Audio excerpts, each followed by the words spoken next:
This week's chapter of Jujutsu Kaisen was very insane. The beginning was honestly very dialogue heavy, but we were learning a lot about the baths that Sukuna was taking.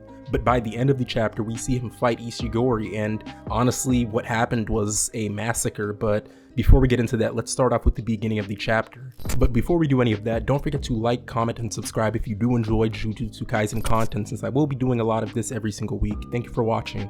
We start off this week with Kenjaku kind of hanging out with Urame, and they ask Kenjaku if they're going to end the Culling Games, to which Kenjaku says that he can't really end it, or he can't start the merger with Tengen without ending the Culling Games first, and that he actually has a binding vow, and the vow actually states that he will eventually end the never-ending games. So it's kind of this ridiculous binding vow, and that's why he was even able to come up with something as complex as the Culling Games, because of that binding vow being just so ridiculous and so kind of vague. Urame, of course, being the type of person they are, kind of states to them, then why are you even here right now? You know, go do your thing. Why are you even chilling here? And Kenjaku basically states to them that he kind of wanted to see what this bath was all about that Sukuna's in. And this is where we get the very interesting part of the chapter, the bath that Sukuna's in, this mysterious bath that we kind of know nothing about until now. We then get told that the bath was originally used as a ritual to transform vessels that were treasured as family heirlooms into cursed tools to kind of protect them from outsiders. We then learn that the actual solution inside of the bath is created by getting cursed spirits and just organisms in general, kind of mixing them together to make this sort of concoction that is used to create these vessels. But weirdly enough, they specifically mention the fact that it takes 10 months and 10 days, and at the end of the chapter we actually get this kind of breakdown of what this means. So it's sort of like a Japanese thing,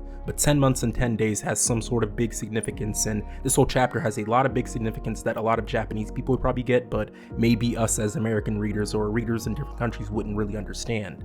Uraume actually states then that when cursed spirits are killed, they kind of become this sort of dust because of the disappearance reaction, and that there's some exceptions, but most of them will become this dust. He then states that's why his method of using his ice to sort of capture them, to make them get pinned down, he's able to cut off pieces of their body and kind of turn this into dust and add it into that solution. So it seems that their ice ability is a big part of how Sukuna is even able to have the solution made, so it makes sense why Sukuna would kind of keep them around and use their cursed ability. We then learn also why this bath is so important to Sukuna, and it's actually revealed that it's a way to kind of get rid of someone's sense of self or get rid of their soul from their body, and he's going to use this to sink Megumi even deeper into the darkness and have him kind of not have a hold on Sukuna. And this means that eventually, after doing this bath for long enough, Sukuna is going to completely have control over Megumi's body, and Megumi's soul will honestly be destroyed at that point. And we see some very cool panels of Sukuna kind of rising up from this solution, and we can obviously assume that he's going to be way stronger going forward in the chapter, which is, spoiler alert, very much confirmed at the end. But we can obviously assume that now that Megumi's soul has maybe been pushed farther down,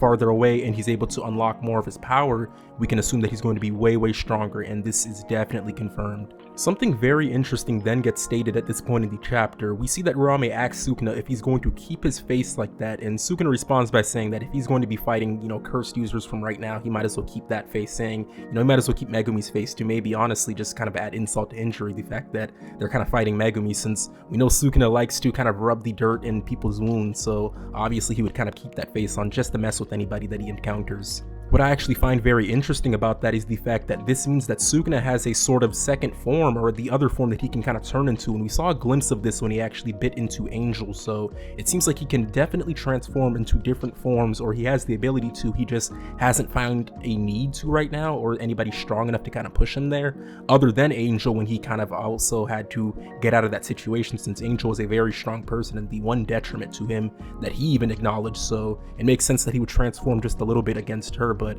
it seems like he has a kind of second form just hiding in the background, so whenever somebody actually pushes him to that point, we're going to see a very much stronger Sukuna. We get another big revelation in this chapter, and this is actually the gender of Yorozu, and we know that he's inhabiting Sumiki's body right now, the sister of Megumi, so we know that he's inhabiting it, but we didn't actually know their exact gender since they were in a female body. So now we know that it's actually a dude, and we kind of get this rant with Kenjaku saying, you know, he was from this area, he's from Aizu, why wouldn't he want to go back to his hometown kind of thing. So it's just Kenjaku being stupid again in the chapter, but it is interesting that we finally know the true gender of Yorozu.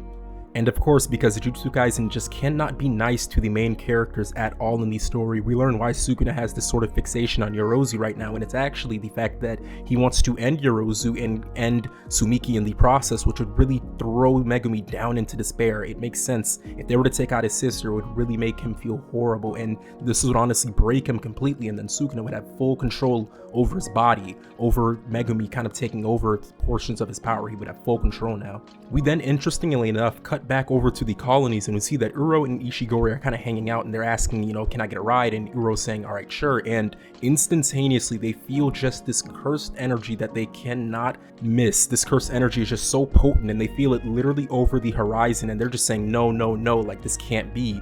And they're saying this feeling, they instantly know that it must be Sukuna. And it's just interesting seeing just how powerful Sukuna is, that these older curses, these curses from way back in the day, instantaneously can just feel his cursed energy from over the horizon, and they're instantly just saying, you know, this can't be, like we're really screwed right now. And of course, Uro kind of plays the role of the audience right now, and she names the fact that the King of Curses has kind of arrived on the battlefield, and it's not looking good for these two. It's looking very grim. Sukuna then, without hesitation, walks right up to Isigori, and he asks him, are you going to scram or not, after kind of staring him down a bit. And we got to remember that Isigori is a very strong sorcerer. He's easily special grade. He fought against Yuta, which he definitely lost, but it's against Yuta. Yuta's not normal. Yuta's a very strong person, so for him to actually put up a very decent fight against Yuta and him not to even be able to kind of stand up against Sukuna right now, he doesn't know what to do, is kind of scary. So Sukuna then launches a cleave attack, and it doesn't take out Isigori right here, and Sukuna even himself is kind of surprised. He's saying, you know, I'm impressed that you were actually able to stand up from that, and I was actually trying to cut you into three.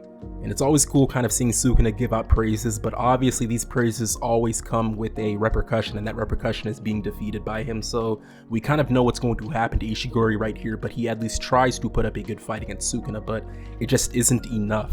He tries to go for a granite blast, and instantaneously we see Sukuna appear behind him, and his face gets literally bisected into 3 portions, and it was just that easy for Sukuna at this point. He was able to take out this really strong special grade curse user, this person from way back in the day where curses were way stronger. He was able to take him out so easily without any hesitation at all and bisect his face into 3 pieces. So without a doubt, Sukuna right now is just built different, and I don't think anybody is going to really be able to stop him. The chapter this week then, of course, ends off with Sukuna facing down Yorozu, and she's saying, you know, you have a different face right now, and he's saying, yeah, I kind of like this face. And that's where we end off this week's chapter. And let's just say this is a very amazing chapter. We got a look at what the bath was supposed to be for, which we've always wondered what it's for, and we also get to see Sukuna destroy people that are very strong. So it just puts into perspective just how strong Sukuna is. This isn't even him in his full power. This isn't even him in his full fingered form. This isn't even him transformed. This is just a sort of base Sukuna with just a little bit of his power that he's able to use, and he's destroying people that are very strong. So it really does just put into perspective just how strong he'll be when he gets all his fingers, when he's fully able to realize his power and maybe even use all of the 10 shadows. He's going to be unstoppable, and only someone on the level of Gojo is really going to be able to deal with him. With that being said though, thank you for watching the video. Thank you for making it to the end, and like and subscribe if you do like the content on this channel. We're going to be doing a lot more Jujutsu Kaisen videos, but with that being said, I'm out. Peace.